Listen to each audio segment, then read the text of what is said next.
Welcome to the Press Rewind Prince Lyrics podcast. It's Valentine's Day, which means it's the perfect time to talk about one of Prince's premier ballads. A song so nice he chose to release it twice. We're talking about When Two Are in Love. And joining me on this episode is Angel Monique. Welcome back to the show, Angel. Thank you. I'm so happy to be back.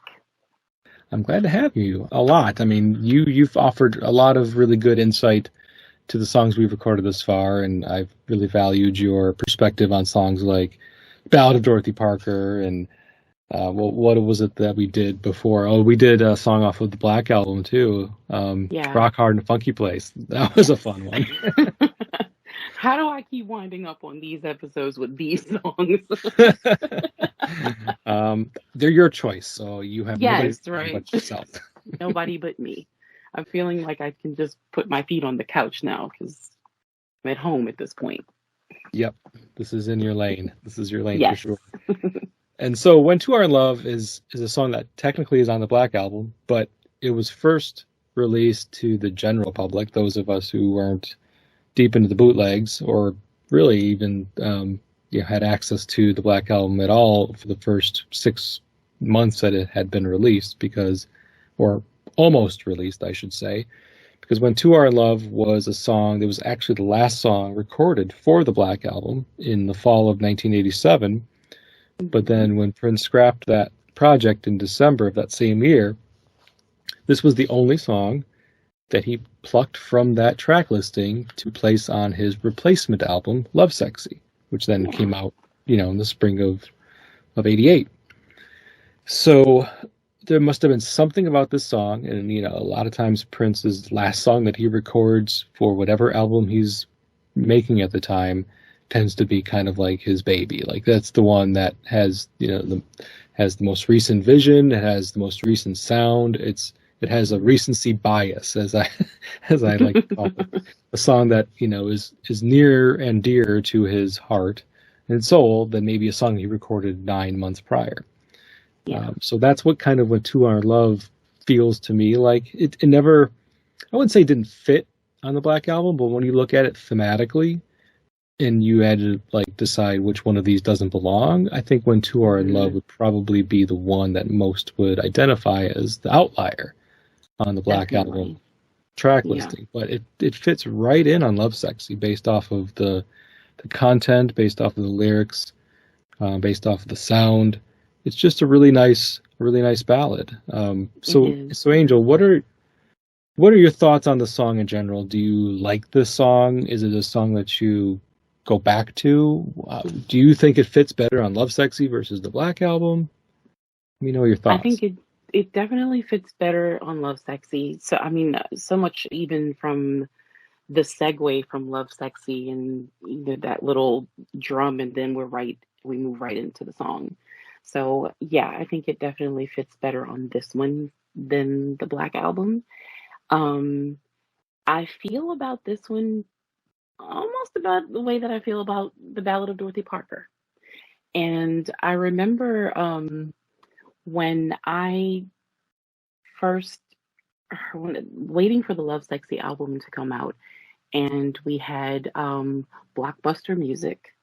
And I remember leaving school, which I never did. I was not a skip out kid or anything because my dad was a contractor, so you never knew where he might be. So there was no skipping school. But I remember going and waiting for them to open so that I could be able to get this album, and then going back to school. And I sat and listened to this particular song. I'm 16, I think, and crying at how beautiful it was.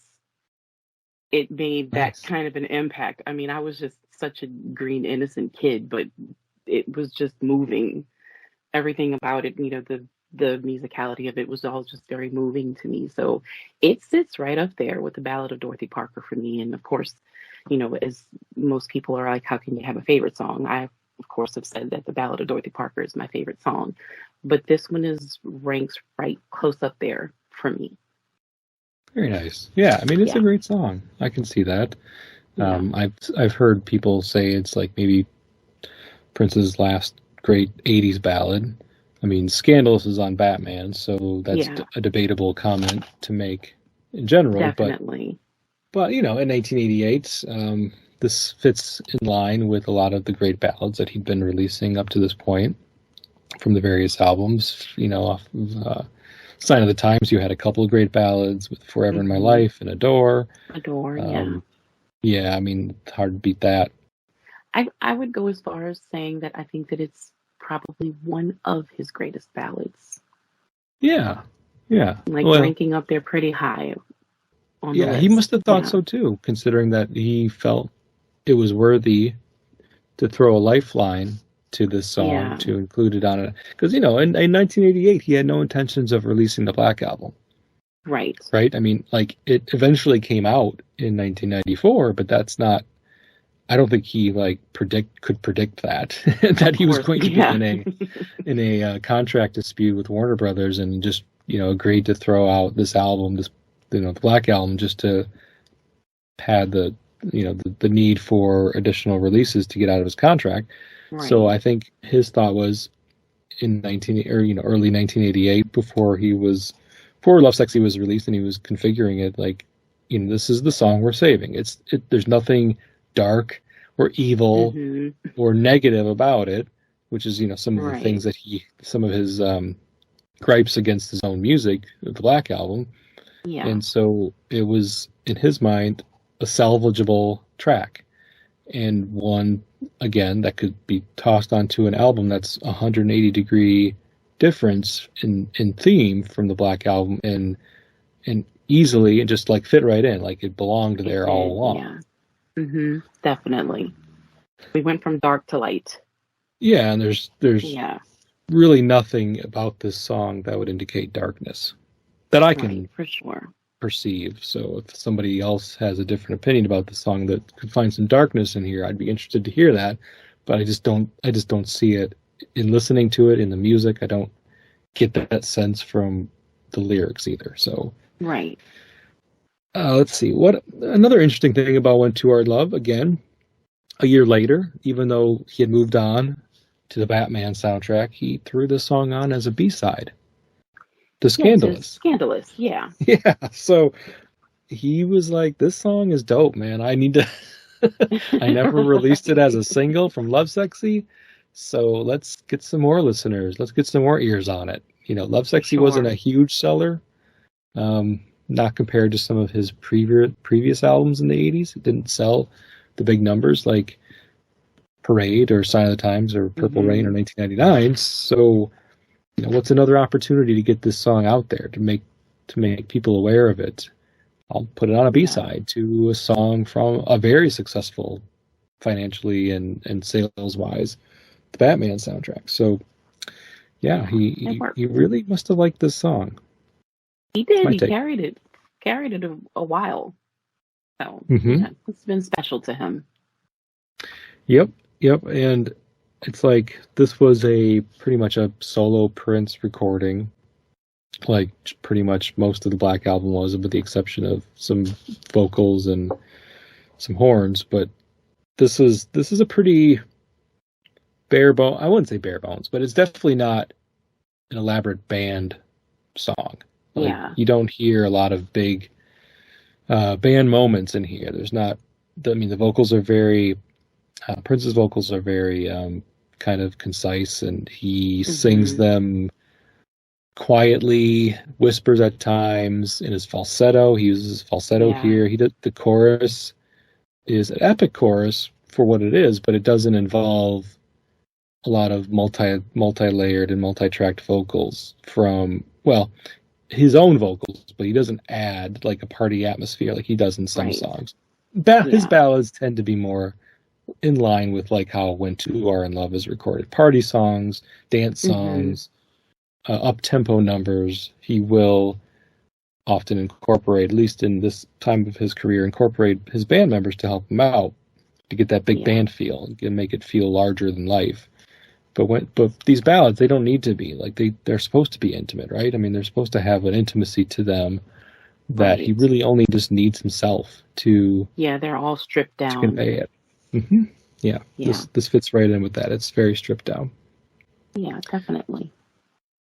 Let's see. What else do I want to talk about? Generally speaking, it's a song that has a lot of lyrics. Like he repeats the chorus a couple times, but it's a very tight song. Like it starts off with an intro, and we'll get there pretty quickly. But he has a spoken word intro, and he jumps right into the first verse. There isn't much in the way of instrumental breaks in the song. There's like a small one, near what would be the bridge, but it's pretty much lyrics from beginning to end, and it's just shy, I think, of 4 minutes or so runtime. So it's not a very long song. It does what it needs to do. Yeah, 4 minutes. It's basically 4 minutes even. And it goes by really quickly. Like when I listen to the song, I can't believe the 4 minutes are up that fast. Yeah. So you have to go back and listen again. Because you can't just listen once. Yeah, you can put it on repeat. Definitely. It goes by so easy fast. Easy to do with this one. Definitely. Yeah, so easy song to listen to from a musical standpoint.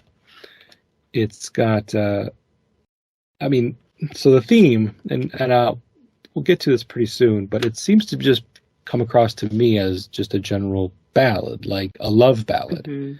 Yeah. Not necessarily a song like some of the others on Lovesexy that has kind of hidden meanings, or a song that can also be interpreted to be spiritual.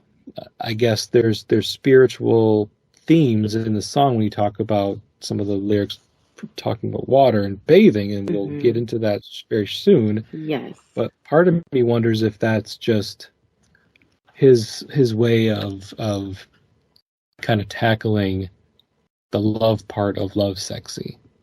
And talking about how love can bring two people close together when two are in love, and then expanding on that as being like a way to get closer to God through love and sex, which is a general theme of the album. Have you do you kind of sense that, or do you kind of feel like this song is on an island when it talks about the theme of Lovesexy? No, I actually agree. It's pretty. I've always thought it was a pretty straightforward, just a love ballad. Of course, it has those themes in there. We've got water, and there's spirituality in love. In my opinion, just in general, in love, spirituality exists in there. But to me, it's just a pretty straightforward, just a really beautiful love ballad, and not a boyfriend, girlfriend, bubblegum sort of thing. Like, this is deep. This one is, to me, it's pretty deep. Yeah, I would agree. I mean, I think it'll become pretty clear as we go through the lyrics how deep the feelings are that he's expressing on the song. Yeah. And I'm not going to speculate if he was singing about anybody in particular at this time.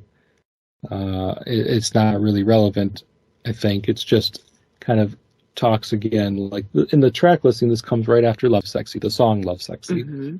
Right. And that song is all over the place. It's a really kind of interesting song, lyrically and musically as well. And you have towards the end of Lovesexy, you have that portion of the song where, I mean, we had no debate on the episode, and I've had even not really debates, but just conversations with people after the episode was released about, like, whose voice is that? Is that just Prince's voice just going up and all these different, making all these different sounds and changing his vocal pitch? Or are there multiple voices that are like multiple people that have just kind of blended their voices together through studio trickery? But either way, it's a fascinating ending. And then to go from that, it gets kind of raunchy. Yeah, it does. it goes does. there, yeah.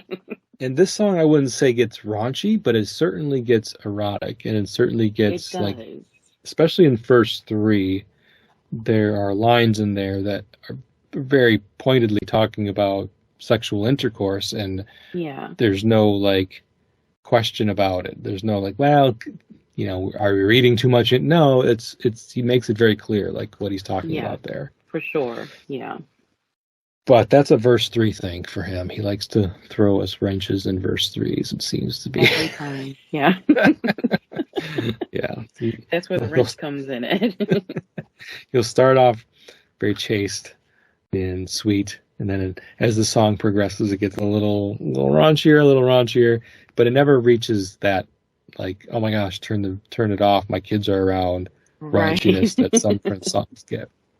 Yeah. And part of that's his delivery, part of it, you know, is like how he delivers the lines, part of it's also just the words he chooses to use, and a bit of a combination. Like some of these words, some of these lines in this song, if you're just listening to the song casually, he doesn't make some of them the more explicit very obvious. Like he's not screaming them, he's not emphasizing them, he's kind of like singing them a little bit in the back of his throat or in his falsetto, which can sometimes the falsetto just inherently is more difficult to understand just because of just the way it is, the way his falsetto is sung.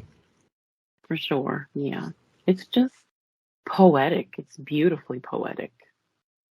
That's how I always think about it. It's just beautifully, even when we get to verse 3, you know, and even there, it remains that way. It's just a really beautiful song all the way through. Yeah. Let's talk a little bit about the poetry in the song. Okay. So even in the intro, and he says these lines like shortly after the music kicks in, so fair she looked tonight, the brightest star appeals to your sex. Before we do anything, let me just talk to you. And that's how he kind of starts the song off. So those are the first things we hear. So, you know, you get the impression, because he's using a pronoun she, that he's talking about a woman. And, you know, the line, the brightest star appeals to your sex, that particular line, I think about a little bit just because I kind of, it's an interesting line. I'm not always 100% sure what he means there. Because sex can have so many different, well, a few different interpretations. Because of course you've got sex as in gender, you've got sex as in the act of intercourse. Yeah, right. Sex could be short for sexy, which is kind of just another phrase or word to mean like attractive or appealing physically, visually. Yeah. So I don't really know even for sure, like, what is he trying to say with the brightest star appeals to your sex? Have you thought anything about that line in particular? I assume that he was speaking about the act, I guess, and just out of just based on context of the rest of the song. However, I'd never considered it very well could have been a gender thing. Yeah. You know, it could have been that. Right. I was thinking about it a little bit more because I tend to think about these songs more when I'm preparing for an episode than when I do when I'm just casually listening, of course. And that was the only other thought I had, because I always took it to mean what you had mentioned before, like it is referring maybe a little bit to just you know, sex as the act. But then I was thinking, the brightest star appeals to your sex, maybe the brightest star appeals to the female form. Right. Maybe he's talking about it in that perspective. You know, she looks very good to him, and so I'm wondering if, like, he tried to say something along the lines of the brightest star, meaning like, you are the brightest star in the sky tonight. This appeals to, you know, you as this woman. Women are the brightest stars in the sky in maybe Prince's mind, and you're the brightest of them all. Could be a stretch, but, you know, just one way to look at it. I like it. Yeah. Yeah, and again, this is just the intro. So, I mean, a lot of times intros can be forgotten about or ignored, especially if he is talking kind of quietly over the music or under the music in some cases. And that's one thing Right. I've found as I've done these episodes is some of these intros I really have never paid any attention. Intros and outros, not just intros, but outros as well. Yeah. There's Because lines that he's he says. under. Yeah. Yeah, exactly. There's lines he says when the song is fading out, lines that he says kind of under his breath as the song, or as the music kicks in. And they're just not lines that I think I have tended to concentrate on Yeah. personally. I don't know if this intro is striking to me in the delivery and the actual lyrics and the fact that he chooses to be beneath the music. I don't know if it's because I favor the song, the way that I do, but it's one of so many of them that actually stand out to me. Yeah, I mean, it's probably a little bit of both. It probably stands out to you because you like the song, but it also probably stands out because you like what he's saying, and you've Yeah. paid attention enough to know what he's saying, and like, oh, I like that. I like that line, Yeah. or I like what he's Could be because I'm a putting writer. out there. I don't know. Yeah, I mean, it's poetic for sure. Yeah, it's definitely. And even the line, before we do anything, let me just talk to you. It's a callback to the previous song, when he in Lovesexy, when he suggests that that they make love using only words. He says that Yes. in the song Lovesexy. So here he's kind of repeating that notion that we're going to talk. Talking Yeah. is a very important part of a relationship, and even communication. As you're preparing to make love, you have to communicate with your partner. Yeah, have some communication. Yeah. Before we do Excuse me, anything, I'm let me just sorry. talk to you. Yeah. Yep. And I mean, I never even considered that either, that it very well could be. I've always loved the segue from Lovesexy to When Two Are in Love, the way that it ties in. But I'd never considered that he is repeating that same this that same theme from one Mm-hmm. to the other, just in a different way. Just kind of slowing it down. You know what I mean? Like, there's all this excitement and then we slow it down, which is something that sometimes happens, when people are sharing intimacy. There's all that excitement, and then, we can just slow it down a little bit and be able to communicate. And so I hadn't considered, there's a lot of things I hadn't considered. As much as Hey, I've thought about this song and listened to it, some things I maybe hadn't this won't be considered. the only revelation. Maybe not, but but now I see there's more than just that little segue. There are actually words that are tying them together, Yeah. almost to where they're the same song. Uh-huh, for sure. And then after that intro, he kind of just jumps right into the first verse. So there's really no time to breathe. You go from intro right to the verse. When two are in Yeah. love, they whisper secrets only they two can hear. When two are in love. When two are in love, their stomachs pound every time the other comes near. When two are in love. So he repeats the line "when two are in love" 4 times in that first verse to Hmm. emphasize, what these lines are referring to. He's referring to two people in love. Right. And what does that mean? What does it mean when two people are in love? What do? They whisper secrets that only they can hear to each other. Yeah. Stomachs pound every time the other comes near. I mean, those are just examples of what it feels like to be in love. Yeah. And In love things, butterflies in the tummy and yep, that sort of thing. Yeah. yeah, and honestly, like, these are things where if you're questioning whether or not you love somebody, think to Hmm. yourself, like, do I get that feeling when they're around? Um, Yeah. do I tell that person secrets that I haven't told other people, or really don't feel comfortable telling other people, but for some reason I feel comfortable telling that person? Maybe you Yeah. are in love with Telling that my person. most the deepest secrets, or I always say, we're saying words that don't make any sense to anybody but us. Definitely, these are people in love. Yeah, and he's just, it's a pretty simple first verse, just a couple examples of things that he finds to be kind of great and relevant examples of, at least I'm assuming, like if he's writing this from a perspective of when he's been in love, this is how he's felt. And this is things that he's done with his significant others at the time, because he hadn't been ever married yet at this time. So just his, long-term girlfriends that he was in love with, right. I'm sure he had secrets that, things that he would hope that they would take to their graves. Yeah. Or that they just told him. Or vice versa. Yeah, exactly. Yeah. Exactly. When I was reading this first verse, I was thinking a little bit about if I was your girlfriend, and I was thinking, like, I feel like there's a little bit of a parallel here. It's not really overt. It's not obvious. But the line in If I Was Your Girlfriend, when he says, "Would you remember to tell me all the things you forgot when I was your man?" When I was your man, yeah. What's interesting about that is because he's asking, in If I Was Your Girlfriend, he feels like those are the things that girlfriends talk about that he wants to be privy to. And that's why he's saying, if I was your girlfriend, like the stuff that you tell your girlfriend, I want you to tell me. And then when To Our Love, it's kind of like taking the opposite approach. Like, these are things that you just tell me as your, or vice versa. I tell you as lovers, not as close friends.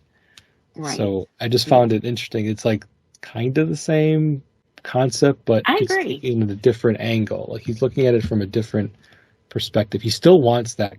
He's still looking for that closeness and that intimacy where things can be shared between just him and his significant other. So that seems to be the common thread. This one goes, I agree with that. One of these days we're going to disagree on something. One of these days. Agree. One of these days. It's inevitable, Angel. The more episodes we do together, it's inevitable. Yeah, it's going to have to happen at some point. But yeah, I agree. Yeah, it's just, again, it's just one of those interesting kind of parallels that I thought was worth bringing up, because those two songs really talk about, when To Our Love and If I Was Your Girlfriend really hammer home the point of closeness and intimacy and Prince's desire for that with his partner. This one is, of course, again, I agree. The telling me things that you would tell your girlfriend, I want to be that close. I want to be that inside of whatever you're thinking. But then things that only we can hear, it goes beyond that. So I guess to me, it gets a little deeper here. It goes beyond what you would tell your girlfriends, because this is something you wouldn't even tell them. This is something that you'd only tell me. Yeah. Yep, and that's the important thing to note here. Yeah, only they two can hear. The two are in love. Only they can hear this. It's not for anybody else. The stomach's pound. It just, to me, calls back a little bit that line, of course, in When Doves Cry. You got the butterflies all tied up. So it's a little bit. It's a little bit like that. Said in using different words. But I think it means the same kind of thing. And you mentioned that, butterflies in your stomach when they're around, and that's stomach's pound, butterflies, kind of the same thing, really, ultimately saying the same thing. I think so, yeah. Okay, and after the first verse, he jumps right into the second verse, so we still haven't gotten the chorus. So the second verse is, when two are in love, falling leaves will appear to them like slow motion rain. And in the background, you hear him saying, slow motion, slow motion. And he's doing it in falsetto. When two are in love, the speed of their hips can be faster than a runaway train. Drip, drop, drip, drop, water, water, water. Then he goes right into the chorus from there. Okay, so before we get in the chorus, let's talk a little bit about verse 2. Okay. Verse 2 adds some more poetry with the appearance of falling leaves, slow motion rain. He uses a metaphor, a train metaphor, to infer intercourse again. So what do you like about verse 2, Angel? I love the imagery, which is one of the things that I love so much about him. At some point, the picture is going to be painted, and you'll be able to see it. It calls back to commercials where you see people slow motion running towards one another, before an embrace, and these falling leaves are moving slowly. It's all just gives you this picture, almost as if you can see those two people in that scene. Even down to the runaway train, because you know exactly what that is. So it seems to me that we go from taking your time at the very beginning to now here we are. It's intense. That's what it comes across as to me. Yeah. These two people are not in the beginning stages or fleeting moments of a romance. He's not picking this person up at a club. These are two people that are in love, clearly. He said that multiple times, and that's the name of the song. Many times. These are two people that are actually in love, not in lust, not maybe in love. They're in love, plain and simple. And this is what is also kind of the imagery that he's expressing to give us the idea, again, like time slows down when they're together. And that's, I think, the slow motion rain, falling leaves appear to them. So falling leaves appear to them is an interesting line, but just because I never really put together falling leaves to be a sign of romanticism, but Prince does. And okay. I mean, fall is my favorite season of the year. Mine I love too. the fall.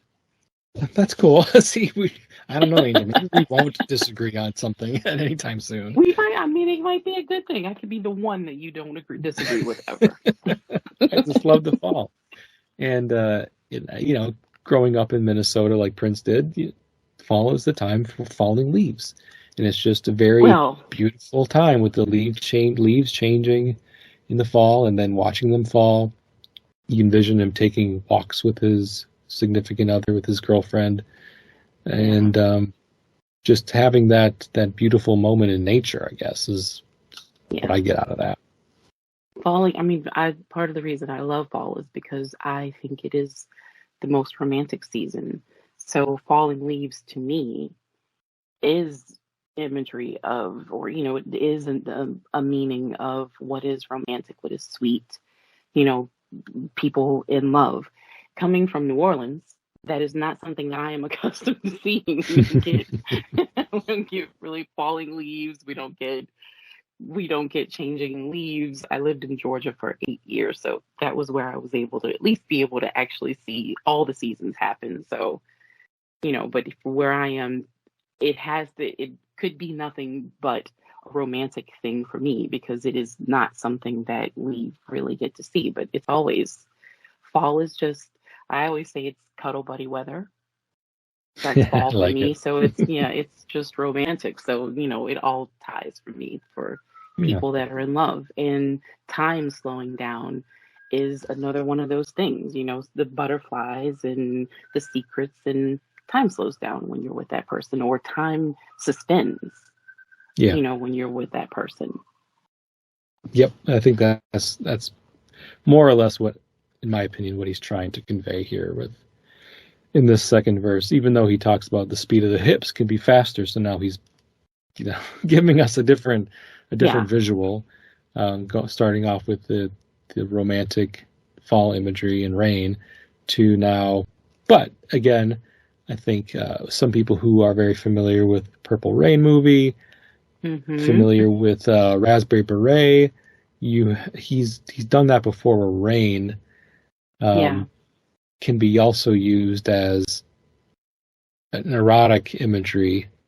So if you're familiar with those songs or that movie and the song, and you can see the rain falling, and you got the imagery of like a steamed up window, and you got the cold outside and you got the heat inside, and see what happens there. The windows and the condensation, and even in the discussion, in the talking of the speed of your hips, still, I believe, still exists within people being in love, because you go from all of these things, the time slowing down and that sort of thing, to people who really can't get enough of one another. And it's something that typically happens when you're in love. I guess it just depends on whether you've been in love or know what that feels like. Yeah, this album isn't really an ode to casual sex. No, at all. Definitely not. Most of these songs, if they talk about anything romantic or sexual or love, there is kind of an undertone of it being about two people in a committed relationship. Mm-hmm. That is, to me, and I think what he was trying to convey in this album a lot is these are things that happen in committed relationships. Committed relationships are good, they're healthy, and they should be explored and celebrated. Absolutely. And so this is a celebration of love in a committed relationship, is how I always have taken it. Absolutely, I agree. Okay, so then we get the chorus. The chorus is amazing. So then we get he gets the lead up, as I already mentioned, the drop, drip, drop, water, water, water. Come bathe with me. Let's drown each other in each other's emotions. Bathe with me. Let's cover each other with perfume and lotion. Bathe with me. Let me touch your body till your river's an ocean. Bathe with me. Let's kiss with one synonymous notion. Nothing's forbidden and nothing's taboo when two are in love. L-O-V-E, L-O-V-E. Can you hear me? Yeah. What a chorus, right? It's deep. It's a great chorus.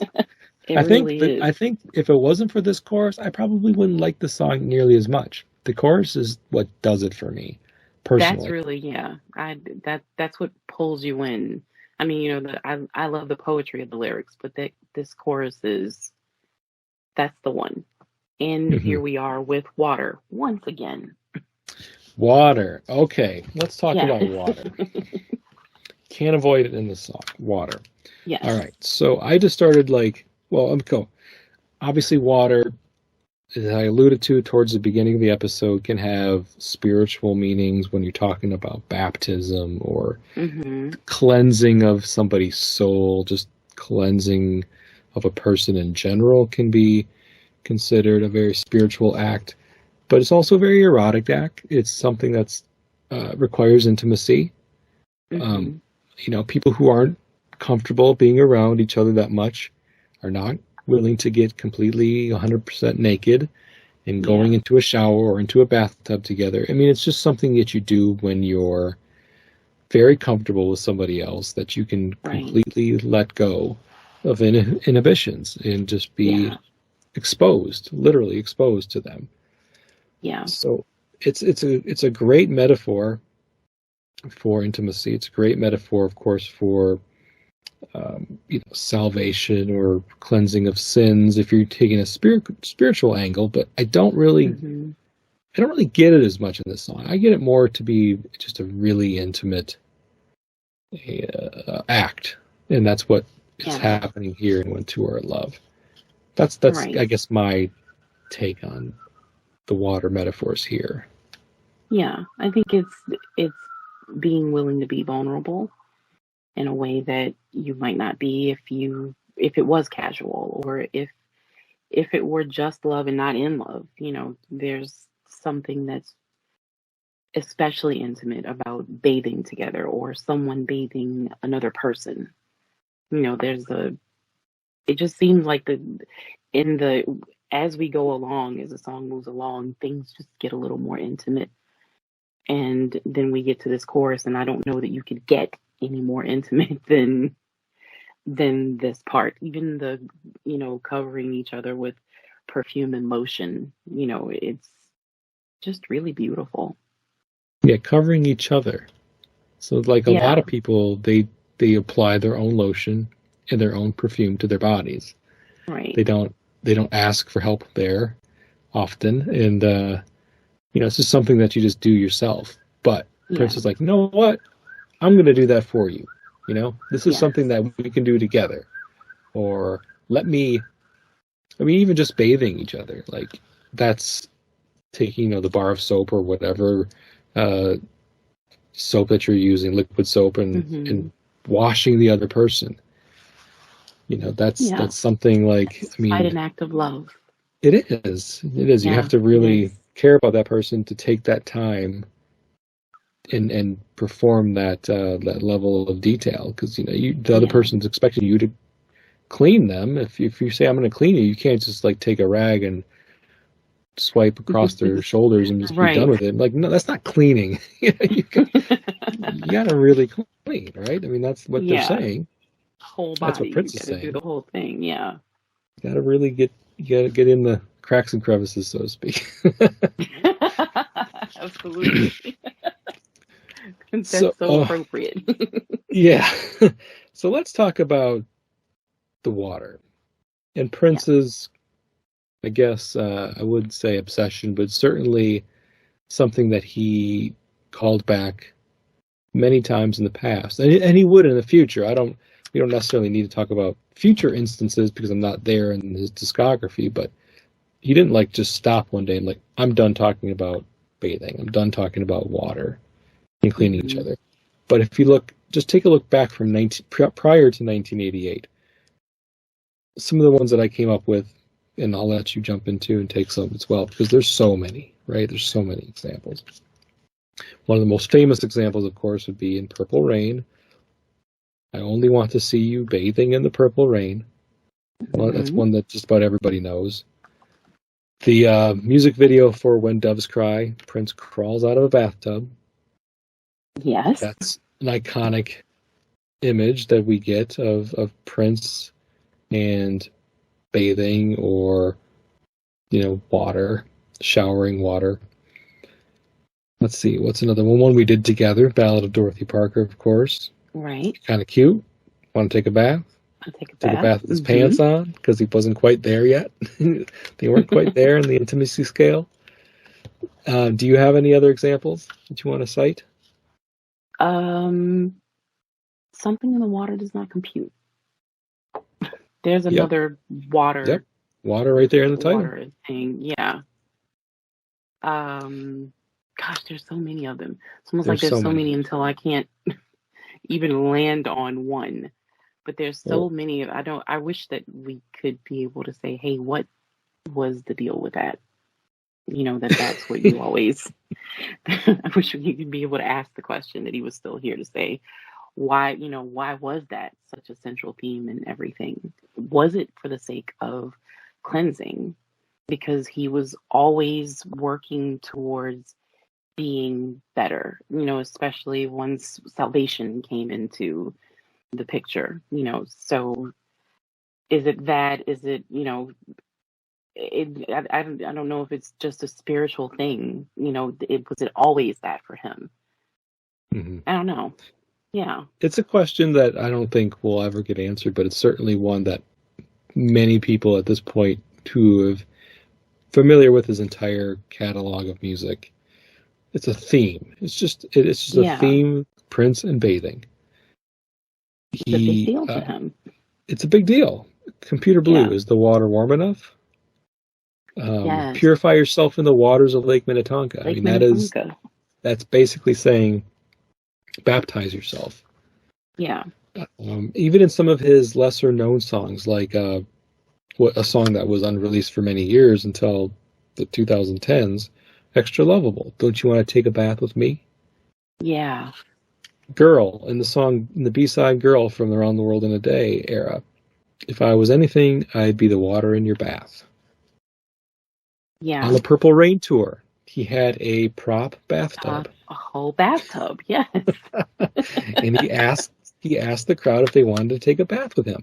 That was one of his things that he did on the Purple Rain tour every night. Yeah, my mom was like, absolutely not. But the crowd, of course, went wild. The crowd went crazy when he asked them if they wanted to take a bath with him, because then he'd climb into that bathtub.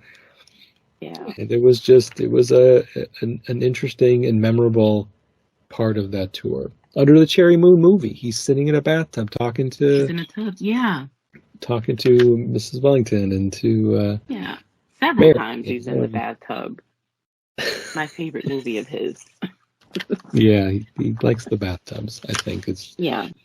basically what I'm saying. Even calling back a song that we already talked about. If I was your girlfriend, would you let me wash your hair? So again, not just bathing, but just like washing each other. So that's another kind of parallel between When Two Are in Love and If I Was Your Girlfriend. It says, let's bathe with me. And if I was your girlfriend, let me wash your hair. He wants to do these things, and he wants to, I think, because he wants the person to know that this is how much he loves them, that he's willing to go above and beyond, I guess. Yeah. Because washing someone's hair is a pretty intimate act. I would assume so, yes.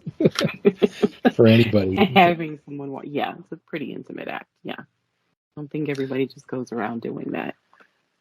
No. There's some interesting rhyming here. Emotion, lotion, ocean, notion. Each line, he's able to find a rhyme for that. Drown each other's emotions. Let me touch your body till your rivers and oceans. A fun line because it's a callback to his debut album, In Love. Yes. Remember the line? He says, I really want to play in your river. Yes. So he's talking about river again. And when he's talking about river, he means the same thing, just like he did in Love. He's talking about a woman. Yeah. And a woman's arousal. And I think that works well. I mean, if we look back at cover each other with perfume and lotion, then of course you're touching each other's bodies and speaking to a woman until your rivers and ocean, because there's a whole massage happening. Mm-hmm. So, it just all kind of falls in line. It's basically foreplay. It's in essence, it's foreplay, and also doesn't have to be foreplay. It can just be what it is and not lead to that. But there's a little more in the chorus or in the verse 3 that kind of speaks to this. It's definitely foreplay. Yeah, it feels more like foreplay, especially because of what Why do I choose these songs? Let's kiss with one synonymous notion. That's a fun line. Yeah. And the fact that he can say synonymous and keep it in, in the beat and in time with the rest of the lines. He has one synonymous notion. I just find that really clean, kind of fun to sing along to. Yeah, we get a really lovely harmony there. Mm-hmm. Yeah. Nothing's forbidden, nothing's taboo. So again, that tells me that he feels like, kind of like in that first verse when he's talking about the two people can tell each other anything. Nothing's forbidden, nothing's taboo. So be completely open and honest. And then there will be no judgment. There's nothing that you can ask me to do that I would think poorly of you. This is the time to have that open and honest communication is what I think he's saying open. Here. Yeah. Everything is on the table. There's nothing that we can't do, that we can't say when we're in love. Yeah. It's just really beautiful. To me, I don't think there's anything he's done that isn't beautiful, but this just ranks high up there for me, So let's move on to verse 3. When two are in love, their bodies shiver at the mere contemplation of penetration, let alone the act, let alone the actual act. When two are in love, thought of his tongue in the V of her love, in his mind, this thought, it leads the pack. Ooh-wee. Yeah. So first 3, we're there now. Past foreplay. Yes. We are now moving on to the beginning stages of sex, basically. Like, because he's talking about their bodies shiver at the mere contemplation of penetration. Yeah. Let alone the actual act. So that's kind of a cool way of just saying, just thinking about it is enough to cause shivers of pleasure. Mm-hmm. That's pretty intense. It is. Just the thought. Yeah. They're still Just using the thought of it. they're still we were talking about verse 3 being very talking about sex, and it is, but honestly they're But still it just hasn't happened yet. exactly, they're still just thinking about it, Yeah. talking about it, and not actually doing it. And that's what's most present on his mind. Yes, again. That thought leads the pack for him. That's what he's thinking about. Yep. And that is another theme. Like if you think back to different Prince songs, and I didn't do the research on this one like I did with the bathing. Like I had a lot of examples of bathing. But listeners, I'm sure you can think of them, and I've talked about them before, examples of songs where Prince has expressed his extreme desire to pleasure his partner and having that be his number one priority. Yeah. And usually that means through oral sex or through, touching and caressing, and not through penetration or, he says the mere contemplation of penetration, but the thoughts of his tongue in the via of her love. In his mind, this thought leads the pack. So it's not her that's waiting for this and can't wait for him to do this. It's he can't wait to do it. His desire, right? Which is kind of a cool and different angle. It's not really different. Very generous. It's very generous, and it's not different or unique for what he's done in his lyrics, but it would be maybe considered unique for some other genres of music that are less concerned about that. Yes. Far less concerned about a woman's pleasure. Mm-hmm. Yeah. But, when you're in love, and this is what I think he's really ultimately saying, when you're in love with the person, making them feel good is pleasurable, and it's in and of itself. Right. And it's just an expression of love to make you feel good. Yeah. It's that being in love is thinking about your partner's pleasure and not your own. Yeah, which is, not something that we're unaccustomed to hearing from him. But this whole verse here, is just really about pleasing a partner. And if your thought is on your partner and theirs is on you, then there's no space to be selfish. Yes, and I think also you can even take it to a different or to the next level, and in anything in life. I mean, he's talking specifically about pleasing them in bed, but when two people are in love, like deeply, madly in love, the other person tends to put their loved one's needs ahead of their own. That's a common thing that happens when two people are in love. When you're in love with that person, I think you can take that to mean just anything. You could insert anything in there and say, like, this person's happiness is equal, or if not more important than my own. Right. Whatever it is. Yeah, I agree. Whatever it is that we're dealing with, your pleasure, your happiness, your contentment is first. Yeah, it's just kind of like a unique phenomenon that only happens when two people are truly in love. In love. Yeah.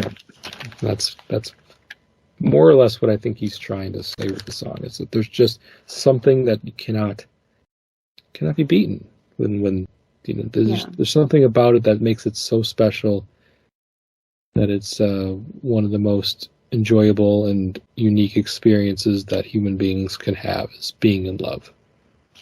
Yes, absolutely. Boy, it just makes like on a Valentine's Day, kind of makes you want to go find people that you love that much in your life and just tell them, right? To make sure that they know. It doesn't even have to be sexual. It can just be anything. Like, I love love for your siblings, or love for your parents, or love for your children. Right. Friends, anybody. This is not Friends. No.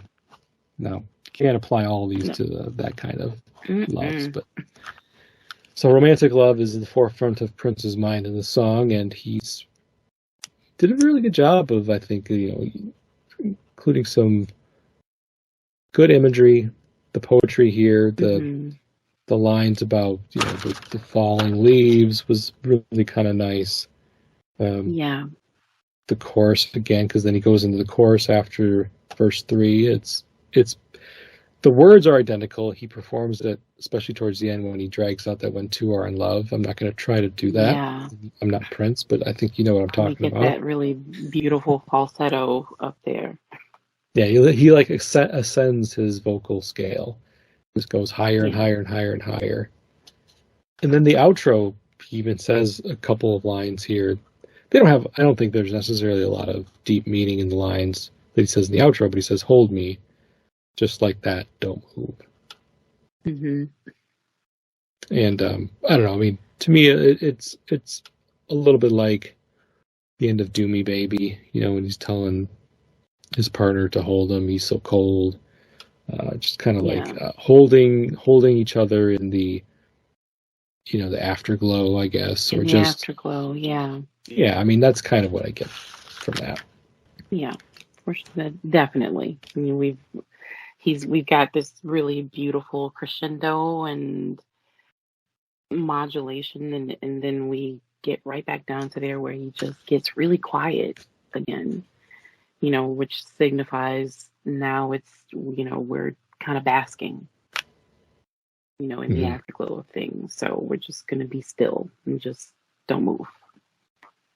Don't move. Yes. Yeah. Just like that is what he says. Don't move. Yeah. So yeah, that's when two are in love. Do you think we touched on the song well enough? Did we cover everything, Angel? I think we covered everything and then some. And then some. That's always the idea. I do have some general talking points and notes, but I love it when conversations deviate from the expected. Yeah. But this song, I think it delivers what it's intended to do. I don't think it is going to be. It's not a song that you can write like a thesis on. I don't think. But it's a very poetic song. It's a very beautiful song. The chorus is one of Prince's best. Yeah. And the imagery it provides and the feeling it provides the listener, just it puts you in that headspace of just romantic. It's so romantic, right? I mean, it's a perfect song for Valentine's Day. It's a perfect song for anniversaries. It's a perfect song to just say I love you. Doesn't matter what time of the year it is. Yeah. It's just love. I think this is just one where you just feel, perhaps his intention was just to feel. Not a lot of, deep thinking. It's pretty straightforward. You're getting what two people in love feel like, and anybody who's been in love knows that these things all occur, if you're in love. You just get to enjoy it and feel. It feels good. Feels good, yeah. Feels good to be in love. And even if you've been in a relationship for a long period of time, like I have, got to find that way to feel this way that Prince is talking about in this song. Make it happen. You just got to put the effort in. You got to put the time in. You have to make sure to connect. Definitely. All right. Well, thank you again for being on this episode of the Press Rewind Prince Lyrics podcast, Angel. Always, like I said, I always appreciate your perspective. I appreciate you agreeing to come on the show and taking time out of your day. So thank you so much. Thank you so much for having me again. It's always such a blast. Always have so much fun. And there's always some little things that you bring that I didn't consider, that I'm now going to think about for the rest of the day and go back and listen and listen. But this was perfect for today. Yeah. Perfect episode it's a for Valentine's Day. Yeah. Feel good song for sure. Yeah. Okay. Wonderful. Thank you so much for the kind words. And of course, you do provide a lot to the show as well. So Again, thank you. Thanks to the listeners. This has been the Press Rewind Prince Lyrics podcast. I've been your host, Jason Brenninger. You can find the show, Press Rewind Pod, YouTube, Instagram, Facebook, Twitter. PressRewind.net is the website if you're looking for episodes and you don't listen to them on other platforms. Otherwise, you can find it just about anywhere. Got a Discord, so join us on Discord and talk Prince. We throw out nice, fun little challenges every once in a while to engage folks on the Discord. Hopefully people are checking that out and having fun. And until next time, goodbye.